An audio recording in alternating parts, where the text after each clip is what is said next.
আসসালামু আলাইকুম ওয়া রাহমাতুল্লাহি ওয়া বারাকাতুহু। ওয়ালাইকুম আসসালাম ওয়া রাহমাতুল্লাহি ওয়া বারাকাতুহু।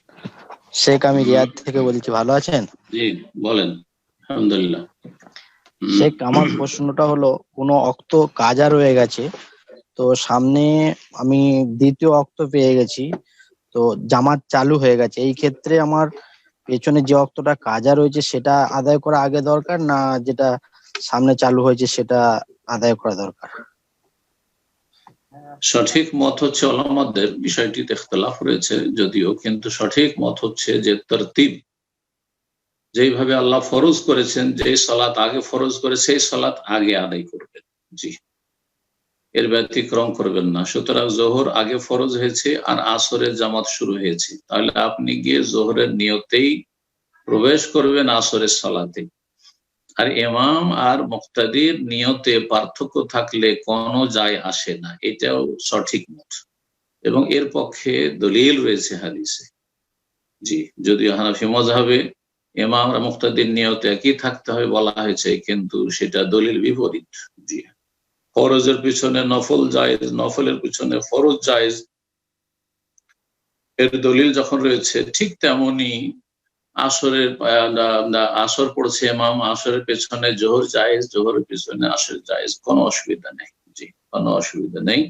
আপনি আপনার আগের সালাত আগে আদায় করবেন আর পরের সালাত পরে আদায় করবেন। আপনি আসরের জামাতে জোহর পড়ে নিলেন আর তারপরে তখন আপনার আসরটা পড়েন, যদি সাথী সঙ্গী পেলেন তো জামাত করলেন, আর না হলে একাই আসরের সালাত। আসসালামু আলাইকুম সাইক, কেমন ওয়ালাইকুম আছেন? আসসালাম ওয়া রাহমাতুল্লাহি ওয়া বারাকাতুহু। আমি লস এঞ্জেলস জি, বলেন। থেকে। জি জি, বলেন। সাইক, আমার হাজবেন্ড এখানে আসছে 1991-এ।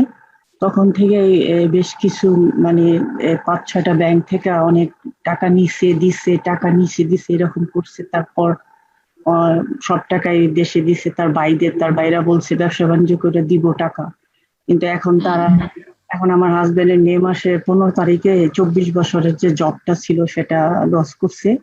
এর মধ্যে আবার ওনার ব্রেন সার্জারি হয়েছে, আবার ডিসেবলও হয়ে গেছে, পায়ের 2টা টিস্যু ছিঁড়ে গেছে। তো এখন সরকারের কাছে অ্যাপ্লাই করাতে যে টাকা পাচ্ছে আর আনএমপ্লয়মেন্টে ওই টাকা দিয়ে কোনো মত আর কি আলহামদুলিল্লাহ, তবুও বলবো না যে আমরা খারাপ আছি, আলহামদুলিল্লাহ চলতেছে। এখন ওই ব্যাংক থেকে চাকরি বন্ধ হাতে টাকা দিতে পারতেছে না। এখন ওনারা সকাল 8টা থেকে রাত 8টার ভিতরে এত কল দেয়, মানে নিজের ঘরে এখন চোরের মতো বসে রয়েছে, ফোন আর ধরে না, কারণ উনি দিতে পারতেছে না। ওনার বাইরের বললো যে প্রশ্ন বলেন। জি, আল্লাহ সহজ করে প্রশ্ন বলেন।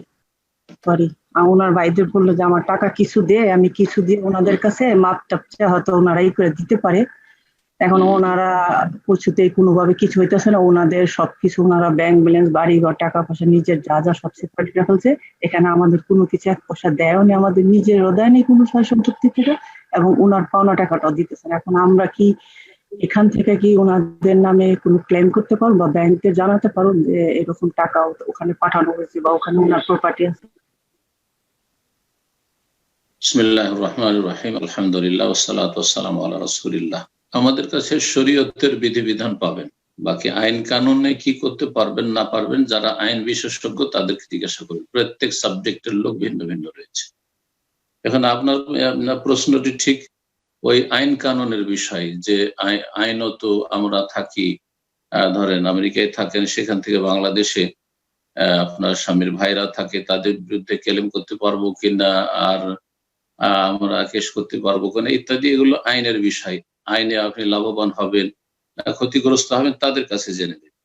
আমার কাছে যেটা জানার বিষয় সেটা শরীয়তে প্রথম আপনার স্বামী অন্যায় কাজ করেছেন, যে সুদের উপর এইরকম টাকা নিয়েছে বিভিন্ন ব্যাংক থেকে, আর পাপ করলে পাপের যে আপনার রয়েছে, যেটা তার পরিণাম, সেই ভয়াবহ পরিণাম ভোগ করতে হবে দুনিয়া আখেরাতে। এখনো আল্লাহ যখন দুনিয়ায় রেখেছেন তখন সংশোধনের সুযোগ আছে, তওবার সুযোগ আছে।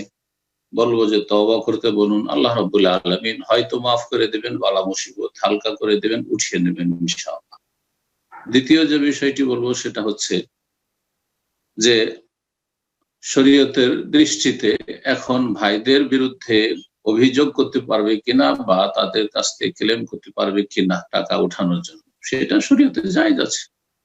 যদি কারো কাছে টাকা পয়সা পান আর বৈধ উপায়ে সেটা যদি আদায় করতে পারেন, জুলম অত্যাচার বাড়াবাড়ি না করে ন্যায্য অধিকার আর প্রশাসনের মাধ্যমে অথবা আদালতের মাধ্যমে যেভাবে হতে পারে, যেটাতে মানুষকে বেঁধে নয়, নিজে আইন হাতে নিয়ে নয়, তো শরীয়তে এর বৈধতা অবশ্যই আছে।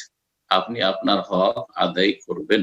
জি, আপনি হক আদায় করবেন। জি।